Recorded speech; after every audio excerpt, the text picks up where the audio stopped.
Imagine standing in front of a room, 20 faces looking at you, waiting. The silence stretches. You open your mouth to speak and nothing comes out. Your throat closes, your hands tremble, your mind completely blank. This isn't just nervousness. This is your brain's ancient survival circuit hijacking your body in real time. For millions, this happens every single time they're asked to speak. But what if I told you this response isn't a life sentence? What if it's just a neural circuit that can be rewired? I am your host, and this is Anatomy of Fear. Today, we're not just explaining why glossophobia happens, we're dismantling it. This is the Glossophobia Protocol, a 21-day neuroscience-backed guide to systematically rewire the specific circuits in your prefrontal cortex that trigger this response. By the end of this video, you'll have a day-by-day roadmap based on the latest 2026 fMRI research from Stanford, Columbia, and Oxford. To fix the fear, you first have to see the circuit. Glossophobia isn't a personality flaw, it's a predictable neural event. It begins in the insula, a small region deep inside your brain that acts as an internal alarm system. In seconds, the insula detects subtle changes in your body, the slight increase in heart rate, the dry mouth, and interprets these signals as threats. It then sends an urgent message to the amygdala, specifically its central nucleus, which triggers the freeze response. But here's what the new 2026 Stanford study identified as the key player in public speaking anxiety: the ventrolateral prefrontal cortex, or VLPFC. In people with severe glossophobia, the VLPFC, the region responsible for retrieving the right words and inhibiting fear responses, actually shuts down under social observation. It's not that you don't know the material, it's that the neural pathway to access those words is blocked by an overactive fear signal. This creates the classic symptom, vocal paralysis. The lump in your throat, that's your laryngeal muscles tensing involuntarily. The trembling voice, that's your diaphragm fighting against the freeze response. The second component is the dorsolateral prefrontal cortex, or DLPFC. This is your brain's executive. It handles working memory and rational thought. Under normal conditions, it helps you structure sentences. But during a public speaking event, the DLPFC becomes hyperactive in a maladaptive way. Instead of focusing on content, it fixates on the perceived threat. They're judging me. I'm failing. This consumes all your mental bandwidth, leading to catastrophic thinking. The 2025 Columbia study found that individuals who engage their VLPFC effectively show 3 times faster improvement. The key is shifting activation away from the amygdala and toward the VLPFC. Most people's instinctive solution is over-preparation. They write out a full script, they memorize every word, they rehearse for hours. While this feels like control, the 2024 Oxford research on neural reconsolidation reveals why this approach backfires. Over-preparation actually reinforces the threat circuit. When you memorize a script, your brain treats any deviation as an error. During the speech, if you forget a single word, your error detection circuit, the anterior cingulate cortex, activates intensely. It flags this deviation as failure. This triggers a fresh surge of anxiety, which further inhibits the VLPFC. You become rigid. You panic when someone interrupts.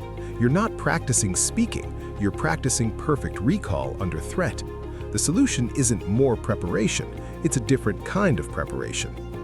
This brings us to the 21-day protocol. Why 21 days? The Oxford 2024 study on the reconsolidation window demonstrated that neural pruning, the physical weakening of synaptic connections, requires a minimum of 3 weeks of consistent, spaced practice. Each time you face a fear without engaging in your usual safety behaviors, you open a window where the old memory can be updated. The 21-day Glossophobia protocol exploits this window, moving from private practice to challenging public contexts, all while keeping the VLPFC engaged. Week 1 focuses on somatic grounding and low-stakes vocalization. Day 1. Practice breathing with exhalation emphasis. Exhales twice as long as inhales. This stimulates the vagus nerve and calms the insula. Days 2 and 3. Read aloud alone. A children's book. The goal isn't performance, it's noticing physical sensations without judgment. Feel the vibration in your chest, the movement of your tongue. You're mapping the somatic experience of speaking. Days 4 through 7. Record yourself on random topics for 60 seconds. No preparation. Then listen back. The goal is to desensitize yourself to your own unrehearsed voice and to notice that you survive every time. This builds the foundation. By the end of week 1, you've established a new relationship with your own voice.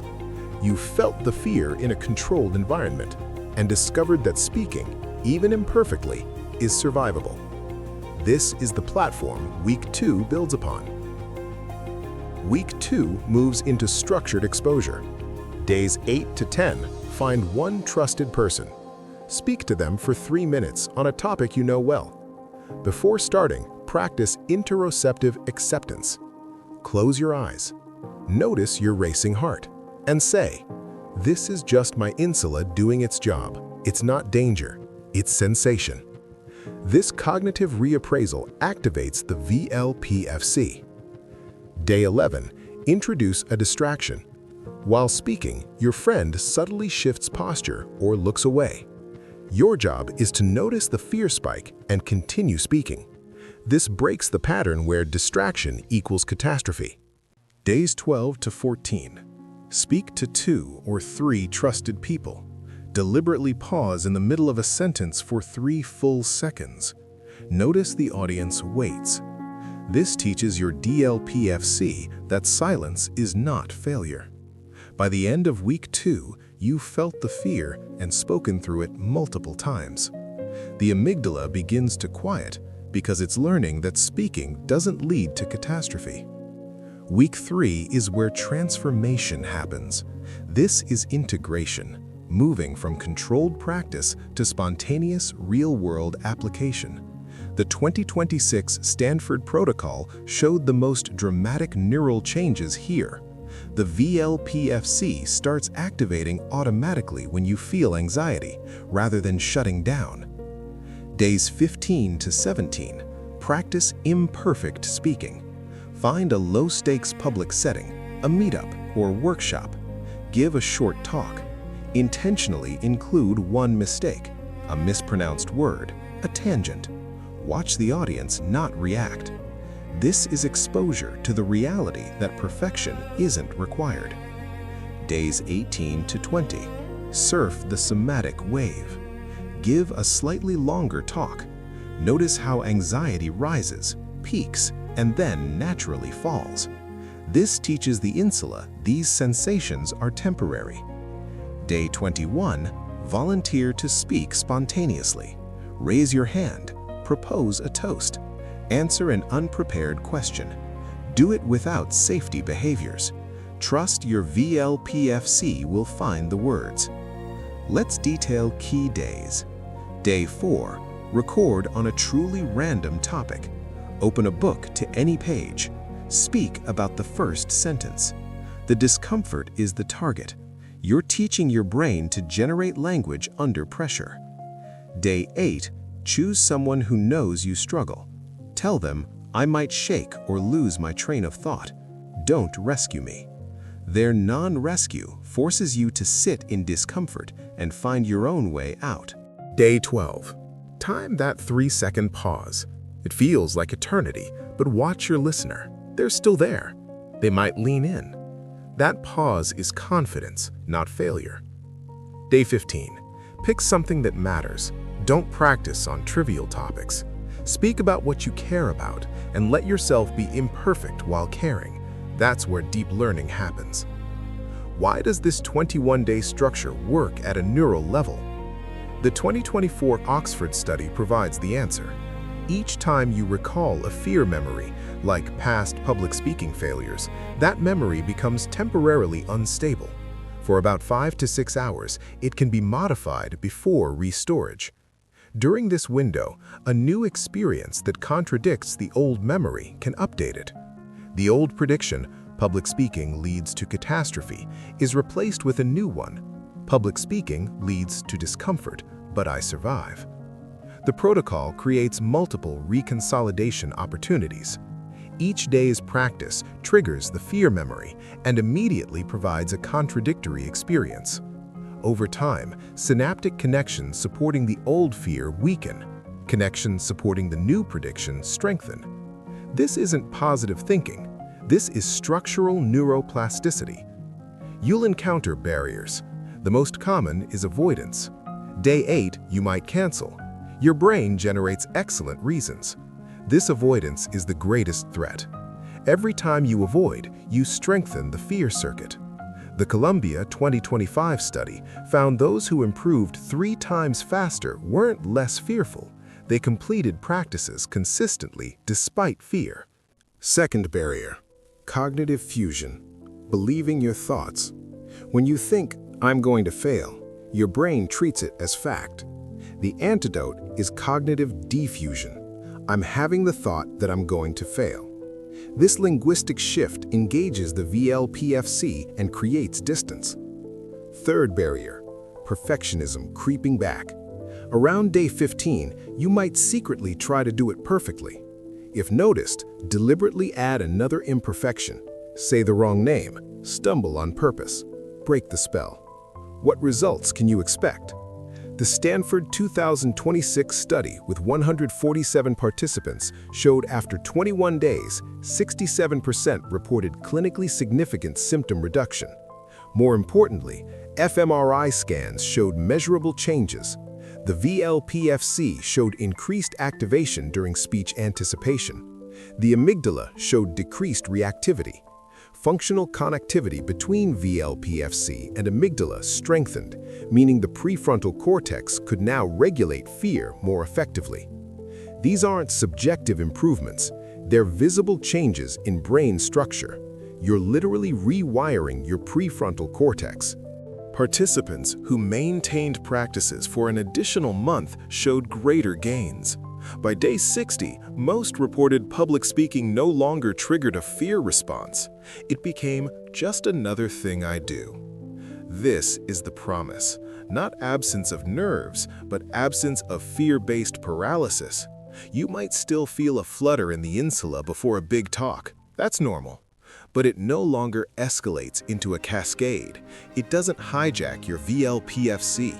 It's just sensation, and you speak right through it.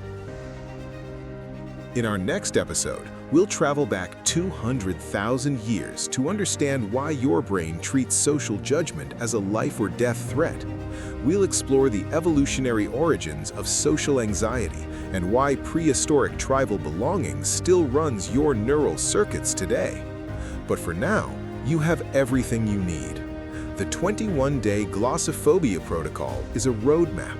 It's based on the best neuroscience of 2024, 2025, and 2026, tested at Stanford, Columbia, and Oxford. It works by targeting the specific regions, VLPFC, Insula, amygdala, that create public speaking fear. As you go through these 21 days, track your progress, not by how anxious you felt, but by what you did. Did you speak when you wanted to avoid? Did you pause when you wanted to rush? Did you let your voice tremble without apologizing? These are the victories.